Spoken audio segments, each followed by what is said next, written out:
महादेवपुरा में प्रचार हो रहा है मंसूर अली खान की वजह के लिए।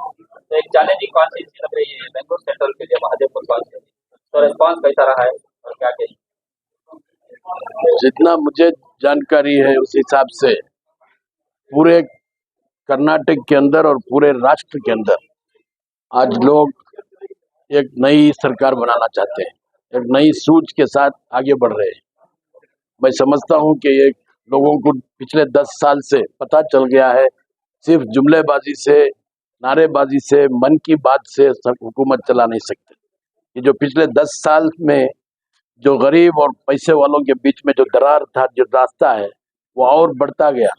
अब सिर्फ राहुल गांधी की एक होप है कि गरीबों के वास्ते लड़ाई लड़ी जा रही है। ये जो जंग है या जो लड़ाई है, ये गरीबों के लिए लड़ने वाली लड़ाई है। आप लोगों ने देखा होगा कि लोग प्राइस राइस के बारे में इतना तंग आ चुके हैं कि उनका घर चलाना मुश्किल हो रहा है। तो उसी लिए सिद्धरामैया साहब बेसिक यूनिवर्सल इनकम के नाते लोगों के हाथ को थोड़ा बहुत पैसा पहुंचाने की ज़रूरत है, उनको ताकतवर बनाने की ज़रूरत है, इकोनॉमिकली उनको स्ट्रांग करने की ज़रूरत है।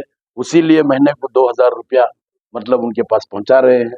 और उसी तरीके से अन्न भाग्य स्कीम में हर आदमी को 170 रुपया, अगर 10 आदमी हैं तो 1700 रुपया उनके अकाउंट में पहुंच रहा है।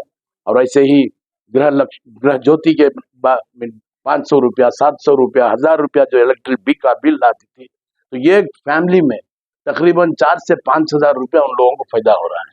ये वजह ये है कि उनकी जो ये प्राइस राइज की वजह से, ये महंगाई की वजह से तो लोग बहुत मुश्किल में थे, तो उनको थोड़ा आसान जिंदगी गुजारने के लिए ये एक फाइनेंशियली सपोर्ट करने का एक फार्मूला था।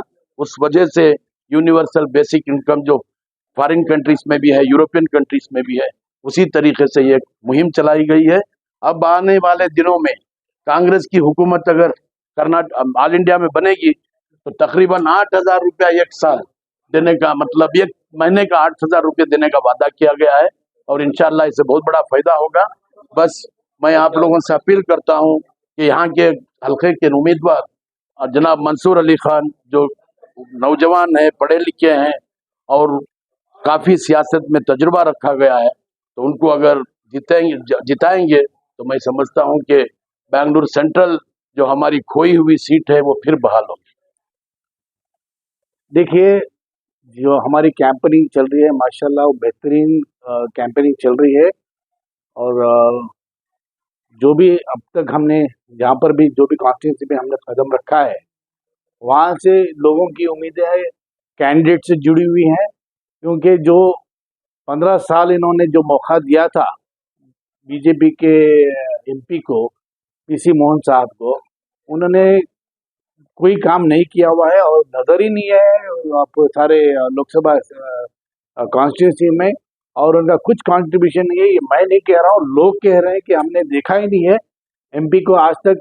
जीतने के बाद में फिर दिखाई नहीं है, 5 साल तक दिखते नहीं है, फिर इलेक्शन के बाहर ही निकलते। 5 साल का चांद है ये, 5 साल में एक ही बार निकलता है फिर छुप जाता है, ये लोगों का कहना है। और मंसूर एक पढ़े लिखे नौजवान है और एक एजुकेशनिस्ट है और एक विजन रखने वाले शख्सियत है ये, और ग्रास रूट से आए हुए हैं।